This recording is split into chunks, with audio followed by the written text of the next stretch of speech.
بسم اللہ الرحمن الرحیم۔ دیوالی کے موقع پر سے کہ پڑوسی کو اگر مسلم ہے وہ کچھ گفٹ دے رہا ہے تو کیا قبول کرنا چاہیے؟ ابھی کل مجھے کسی نے کہا کہ کوئی ہندوستان میں ہمارے 2 مولوی ہیں، انہوں نے فتویٰ دیا ہے کہ ہولی دیوالی یہ وہ اس پہ جو کچھ بھی کوئی دے اس کو کھانے میں کوئی حرج نہیں۔ میں نے کہا کہ یا تو مولویوں کا دماغ چل گیا ہے یا کوئی اور بات ہے، ورنہ یہ فتویٰ کوئی کیسے دے گا؟ ہولی دیوالی دسہرہ یہ ان کے مذہبی تہوار ہیں، مذہبی تہوار پر تیار کیا گیا کھانا حلوہ کچھ بھی ہے، اس کو کھانے کا معنی یہ کہ تم بھی ٹھیک اور ہم بھی ٹھیک، تمہارا ہندو مذہب بھی صحیح ہے اور ہمارا اسلام بھی صحیح ہے، یہ تو گویا کہ تصدیق ہو گئی۔ علامہ محمد بن صالح عثیمین رحمۃ اللہ علیہ نے ایک فتویٰ چند سال پہلے دیا تھا، ان سے پوچھا گیا کہ اگر کسی کو میری کرسمس ہیپی کرسمس ہوتا ہے نا عیسائیوں والے، اگر کوئی اس طرح کی مبارک دیتا ہے تو کیا ہے؟ تو انہوں نے کہا کہ یہ کفر یا فعل ہے، کیونکہ ہم ان کلمات کے ساتھ کہتے ہیں کہ تمہاری عیسائیت بھی صحیح ہے اور ہمارا اسلام بھی صحیح ہے۔ بعین ہی معاملہ یہ ہے، آپ ہندو کی دی ہوئی مٹھائی کھائیے، پورا سال کھائیے، دسہرے کے دن نہیں، ہولی کے دن نہیں، دیوالی کے دن، 3 دن چھوڑ دیجئے، باقی کتنے آپ کے یاد 360 دنوں میں سے 3 دن چھوڑ دیں۔ یہ مروت ہمیں لے کے ڈوب جائے گی۔ نبی صلی اللہ علیہ وسلم نے 40 سال جتنی عزت پائی، قیامت تک کوئی شخص اتنی عزت نہیں پا سکتا اپنے محلے میں، لیکن جب اعلان کیا توحید کا تو وہ لوگ ناراض ہوئے یا نہیں؟ چچا یہ جو گالی دے کے سب سے پہلے نکلا، اگر ہم تھوڑا سا اپنے آپ کو مسلمان بنا لے نا تو پھر جو جاتا ہے جاتا رہے۔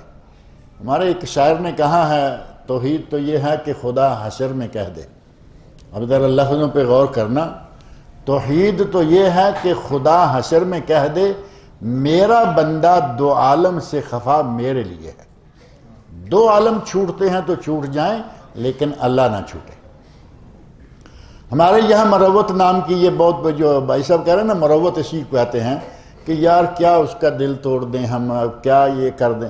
اگر اس طرح کرتے جائیں گے تو کل کو آپ کو تھوڑا سا اور پڑوسی اور بھی کچھ لا کے دے دے گا۔ جو دیکھیں جتنا گندا ماحول مکے کا تھا اس وقت، اتنا ہندوستان کا شاید آج بھی نہ ہوگا۔ بیت اللہ شریف کے اندر 360 بت پڑے ہوئے تھے، اس سے زیادہ کہیں کوئی ہندوستان میں ہوں گے؟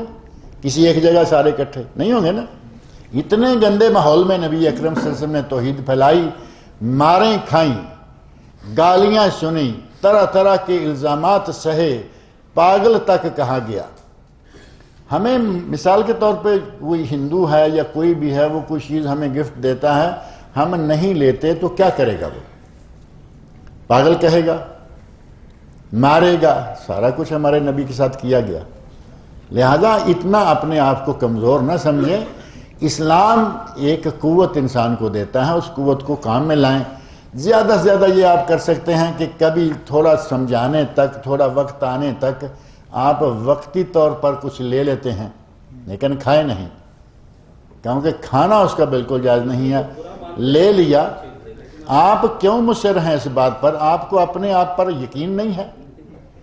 اپنے آپ پر اعتماد کیجئے کہ ہم مسلمان ہیں، اور ایک مسلمان دنیا میں جہاں بھی رہے گا اسے مشکلات آئیں گی، اور ان مشکلات کے اوپر سے گزرنا مسلمان کی ذمہ داری۔ اگر یہی اتنا کر لیا ہم نے کہ ہم ہندو معاشرے میں رہتے ہیں، پھر میں وہ دوسرا علاج بتاتا ہوں کہ کوئی ضروری تو نہیں ہے کہ ہندو معاشرے میں رہیں، آپ کہیں ادھر ادھر آ جائیے جن علاقوں میں مسلمان زیادہ ہیں، آپ اس محلے کو چھوڑ دیجئے نا جہاں آپ کو اتنا پابند ہو کے رہنا پڑ رہا ہے۔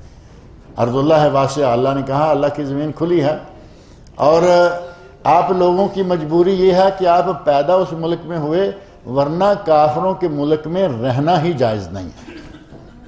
اب یہ الگ سے ایک مسئلہ ہے،